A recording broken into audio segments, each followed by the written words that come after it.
Hello, in this video I'm gonna walk you through the financial model Excel template. I will show you the main inputs, the core outputs, reports and charts. So let's get started.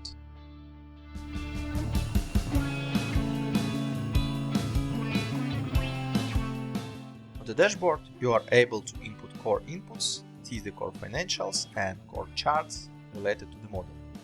Let me show you how assumptions works, and I'll walk you through each one. The first assumption is, will the center provide food? You can select yes or no. In case if you will select no, the price would not work, but let's say it's yes, and the daily price per child can be $3 for example. Will the center provide nappies? It can be again yes or no. Let's say yes, and the cost will be $2. Will the center provide a bus? Yes, and price per child can be $2 for example. Will you have any government compensation? Let's say no, so you can just zero out the daily price. Wages bonus. Will your wages have some bonus assumption? Let's say yes, it can be 5% per month. Will your wages go up? Let's say yes, it will be 2% per year. Will your rent go up? Let's say yes, it can be 2% per year. For each of these assumptions, you have this note which will help you to understand what calculation this assumption will drive, so it's just easier for you to understand. The next section, you can set up your main revenue groups or streams. By default, it's broken down by nursery, junior toddlers, senior toddlers, pre-kindy and kindergarten, but you can change it like group A, group B, etc, whatever name you would need to use in the model, and it will be changed across the full model. The next very important KPI, how much kids per one educator for this group. So it can be 10 for example, 20, 13 for example, or any other KPI if you would need to use some other values. You have number of places in this group as well. It can be changed year over year, for example 20, 25, 30, 35, 40. You have different occupancy rates across the years, so you can say first year you have occupancy 50% for these places, and the next year it will be 51, 53, 55, 59 for example. Additionally, you have billable days per month, in other words, of how much days per month these groups will work. Let's say it's 22 days for example across all the years. And separately you have the fee schedule for your groups, means that how much money you will take from one kid from this group in this particular time period. So you can set the price like 80. The next year, for example, you want to grow this price starting from, I don't know, February 21. So you can set $90 for example, and you have additionally 3 placeholders for the price growth by years. Once you set up all the dashboard assumptions, your variable expenses, wages, fixed expenses, and CapEx line items, you may see your core financials related to the revenue, EBITDA net profit, operating cash flow and cash, and see these KPIs on the charts on the dashboard.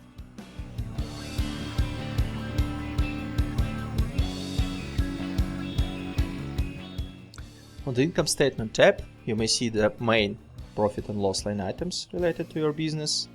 You can see total revenue broken down by main 5 groups or categories of revenue.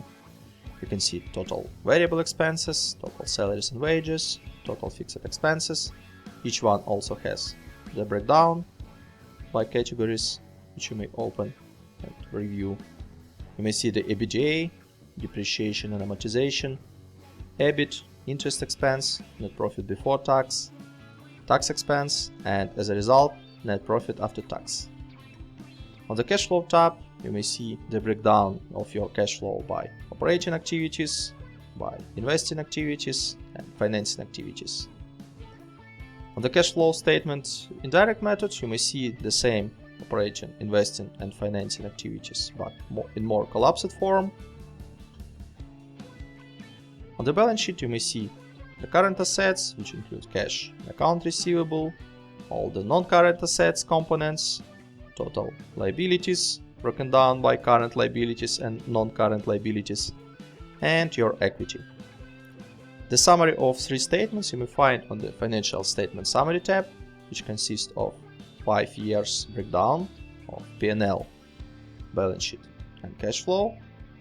And additionally, you have to select some year here, and you may see the breakdown of specific year by months for the main categories of P&L, main categories of balance sheet with some charts, and main categories of cash flow statement, also broken down by months.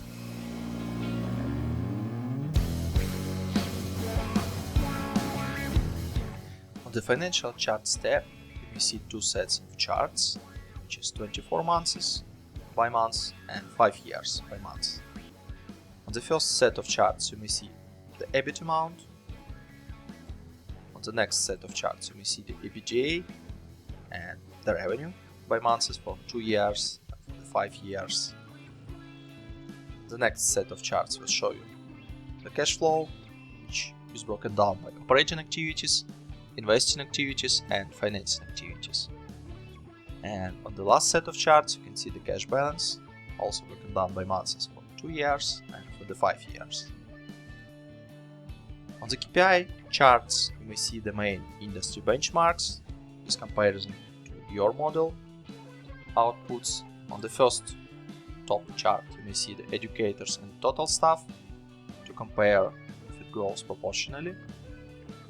Additionally, you may see the occupancy chart and all the charts related to benchmark industries such as wages as a percentage of revenue, rent per licensed place per month, average forecast occupancy, occupancy rate and potential revenue, occupancy rate and booked place per month, booked places makes up to 1% occupancy, average labor hour cost, labor hours per actual booked places, rent as a percentage of revenue, and profit as a percentage of revenue. For yellow cells, you are able to change the benchmark which works for your industry or region or country. For example, wages as a percentage of revenue in your country 55% as a benchmark. So you may see on this chart it shows you industry wages and wages as a percentage of revenue for a particular model.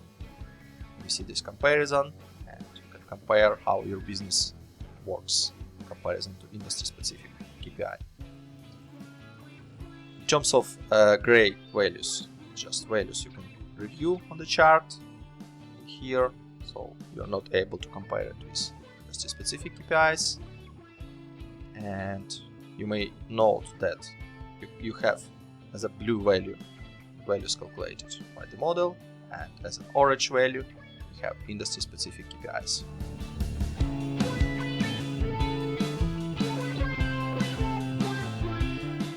The top revenue tab, you may see the breakdown of your revenue by 5 main streams or categories, as well as a breakdown by years of absolute values and breakdown by years of percentage allocation. The same information you may see on the revenue summary charts, where you can see the percentage allocation and the absolute values breakdown by these main revenue streams. The next set of charts, which is revenue depth and monthly run rate, shows you the detailed year, which you can select and change here. In these charts you can see the revenue depth or breakdown of absolute values for the main 5 revenue streams, and on the pie chart you may see the percentage allocation. On the revenue bridge chart you may see the main revenue drivers of growth between these 2 years.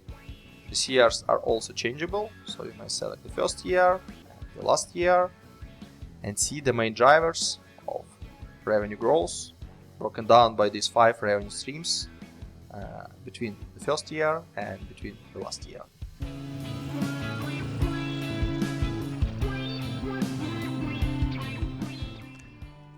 On the top expenses tab, you may find the breakdown of top 4 expenses categories, and all other expenses collapsed into other category.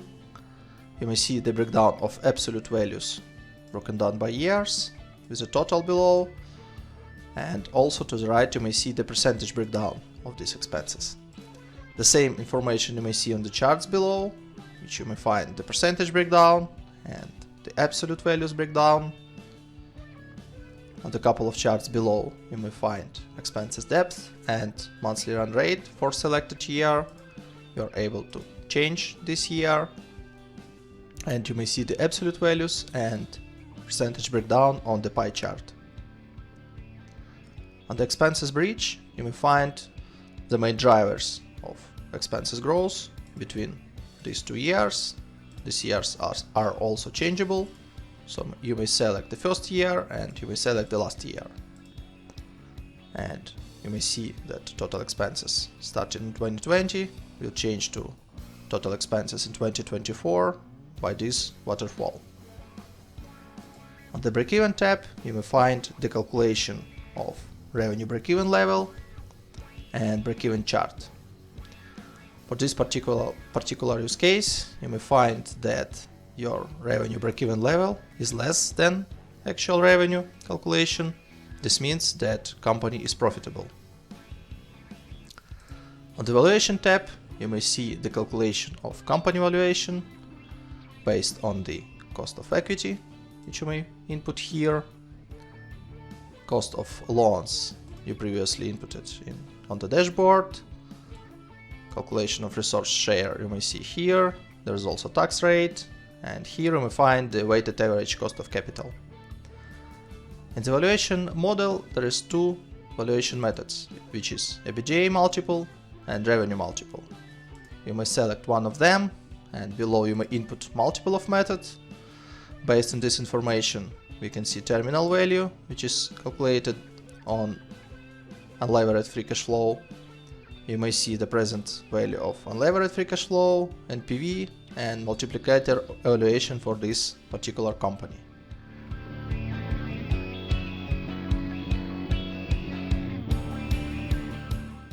The color coding in the model is very simple.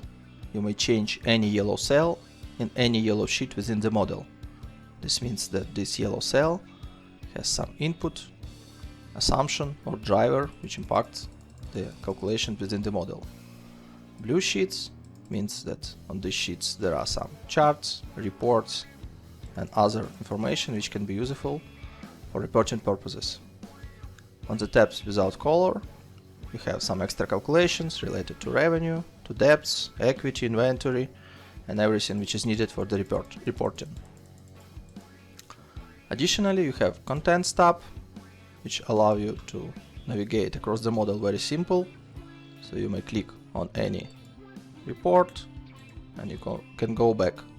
It is broken down by reports, assumptions, statements, and setup. There is short explanation about what each tab does, but if you want to know more, you can go to How To and to see more detailed explanation of what each tab does and what inputs you may find on this sheet and what kind of outputs you may find on this sheet as well.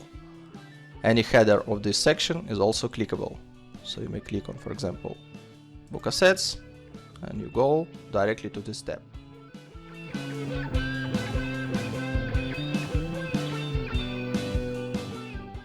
On the Wages tab, you have up to 20 placeholders to input your staffing assumptions. Please note that some gray values are already predefined, and you already input these positions for educator, bus driver, and cook on the dashboard with some hire and fire dates. For these positions you are able only input annual salary. In addition, you have 16 placeholders which are yellow, which you can change. For example, manager, you can input hire date, it can be April 20 for example, fire date, December 24, annual salary, it can be $35,000, and you have also number of employees by years. For example, first year it will be 1, the next 2, 3, 4, and 5. Below you may see the calculation for this position, so manager will start in April, and next year you will have 2 managers, 3, 4 and 5 till the end of the model. Separately, previously already input annual salary growth rate on the dashboard, but for these positions you can input payroll tax rate. It can be 10%, for example, or 7%, or if you don't need it, you can just clean these values here. Additionally, you have the calculation of annual salary, depends on the salary growth rate and starting annual salary. But you should input also workload, hours per month for each of the categories.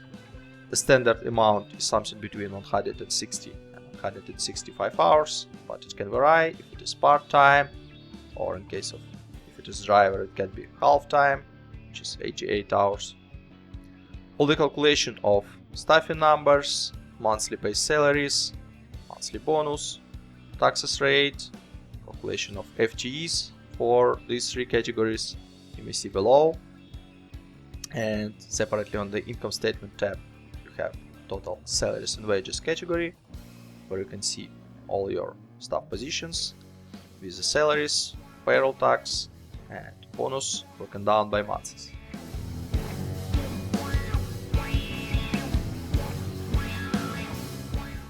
On the fixed expenses tab you have 15 line items or categories where you can set up your fixed expenses breakdown. Please note that you should change only yellow cells. The gray cells are connected to some specific places on the dashboard which you previously set up, and you have specific calculation also, so please note that only yellow cells are changeable. Let me give you some examples of how this step works. So you may change the category, for example, I don't know, utilities. You can set the launch date, for example, February 20. You can see that it starts from February 20. You can set the last date, which can be October 23, for example. You may double check that the final date for this utilities category will be October 23. Additionally, you have ability to change the periodicity or the basis of calculation, as well as spending. So the spending you may change very easy. Just put some amount. In terms of periodicity, you're able to set up different periodicities. If you will select one time, you will see just one payment, February 20. Obviously, you don't need end date in this case. It will be daily. It will calculate based on count of days in this period. For example, in February 20, you have 29 days, and you have 29 thousandths. In March, you have 31 days. 31 thousandths, etc. etc. If you will select weekly, it will show you 4 payments each month. So 4 multiplied by 1000 is 4000. If you will select bi-weekly, you will have 2 payments per month, which is 2000. If you will select monthly, it will be 1000. In quarterly, you will have 1000 each quarter, starting from February. If you will select semi-annually, you will have 1000 each half a year. And the last option is yearly, you will have 1000 once per year. Separately, you are able to set up some growth rates. So in this example, for example, I will set up 3%. This means that in 1 year, you will have $1,030 instead of $1,000. The same works for all the bases. So if I will select monthly, you have $1,030 starting from January 21. You can change also different growth rates across the years, like 4%, 6%, 2%, and you will see that all your calculation will change accordingly. Separately, you can set up also rent, which is predefined cell, but the amount is also changeable, and growth rates for the rent is also connected to the dashboard. That's why you should not change these gray cells. Once you set up all the fixed expenses, you may see them in income statement, total fixed expenses section, where you may see the breakdown by categories and by months as well.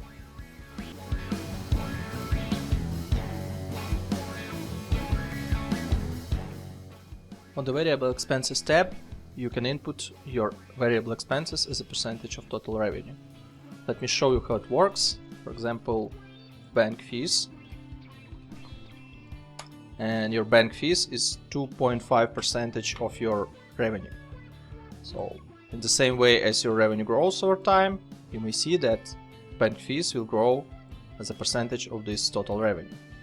The same way you can input other variable expenses, like for example 5%, direct labor, like 15% of total revenue, and below you may see the calculation of these variable expenses by months.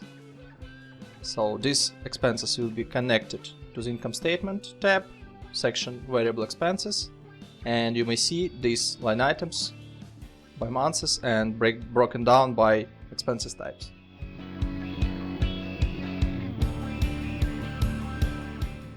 You may input up to 20 development expenses categories. Let me give you a couple of real examples. For example, this will be kitchen and other development expenses. You can input purchase date for each category, for example, February and March. You can input spending, $50,000, $10,000, for example.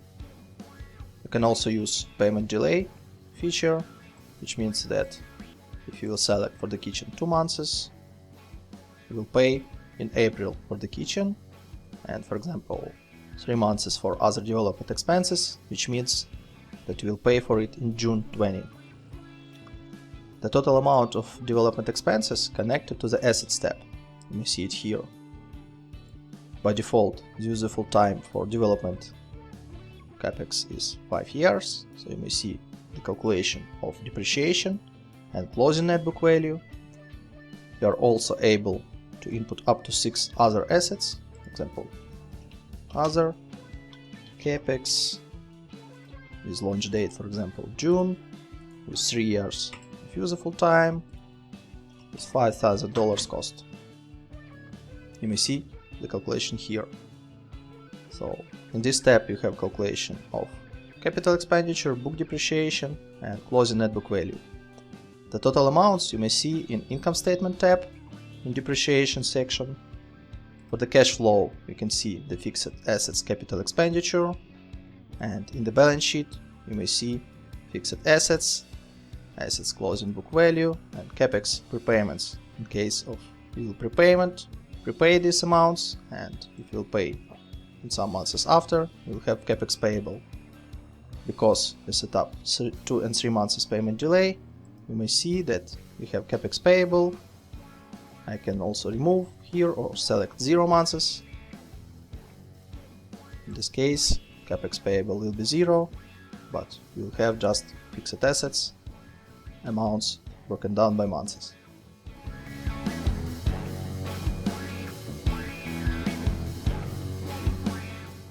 Also on the top of the dashboard we have debt assumptions. Let me show you how it works. So for each debt you are able to select the debt type. There are 2 debt types in the model, which is annuity and usual. Annuity means that each monthly payment, which consists your debt repayment plus interest expenses, will be equal each month. In case if you will select usual, your main debt repayments will be equal parts, and interest will be just interest on the debt's closing balance. Let me give you an example how it works. So you may input an amount of the debt, the launch date, term will be 60 months, and interest can be 5%. You may also input the grant, which is just simple amount, which is paid in some specific months, and that's it. No repayments, no terms in terms of interest. So all the calculations of the debts you may see on the capital tab. Calculations for debt number 1, debt number 2, debt number 3, total debts with grants. These calculations impacts income statement, interest expenses, the cash flow, interest paid, debt drawdowns, debt repayments, and on the balance sheet you have the debt closing balance.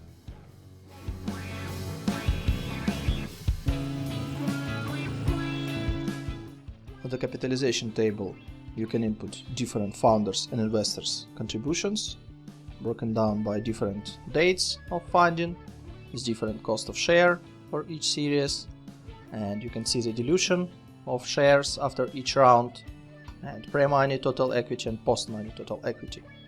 Let's pretend that we have two founders, founder 1, founder 2. So total amount of shares for founder 1 can be 10,000, for founder number 2 20,000. Let's imagine that cost of share will be $2 and the date of founding is February.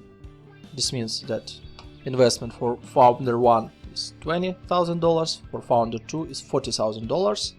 In total they invest $60,000, which you may see here. The dilution is 33 to 67% of shares. So let's pretend that for Series A we have one investor and the date of issuance is May, cost per share is $5 per share and number of shares is 1,000. So total amount of investment will be $5,000. You may see that before the Series A total equity was $16,000, after $65,000, and investor 1 will have 3.23% of shares, and the shares of founder 1 and founder 2 also diluted, 32.26 and 46.52%. You can also input some amounts for Series B and Series C. The same way you can set up the date, cost of share, and up to 5 investors is up to 5 placeholders for number of shares. The amounts of funding you may see in the cash flow, in the ordinary equity risings, and you may see the balance sheet, which shows you the total equity by months.